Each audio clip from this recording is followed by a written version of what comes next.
what's up, furniture nerds? Welcome to another episode of Flat Packs Exposed, the review series, brought to you by Prime Spaces.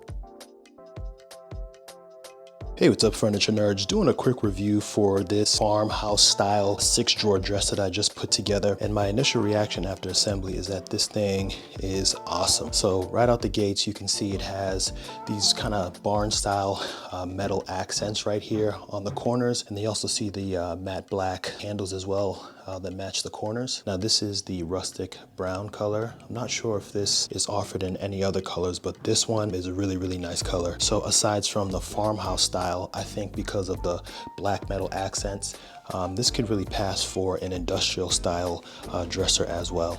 So if we open up the dresser, I'm gonna put my hand inside so you can see or get an idea of how large the dresser is, or rather the drawers. So they are pretty spacious, pretty decently sized, where you can fit a good amount of clothes in it. And then on the side here, you can see this barn style accent that's going across, which I think looks really nice as well. But overall, the assembly took me about 2 hours to complete. I did build the drawers first, just because in my head mentally, I just feel like I'm moving along a lot faster. And then once those were finished, then I built out the rest of the cabinet. It's also, I think, a good idea to do that in building the drawers first, because if you build the cabinet first and you happen to be in a smaller space, it won't be as easy to build out the rest of the parts because it's taking up so much space. But altogether, the assembly took me about 2 hours. The dresser came out looking nice. It's a farmhouse style. It's got the really nice dark metal accents, which I really love. So I would highly recommend this dresser. Go ahead and check it out, and I'll see you on the next review.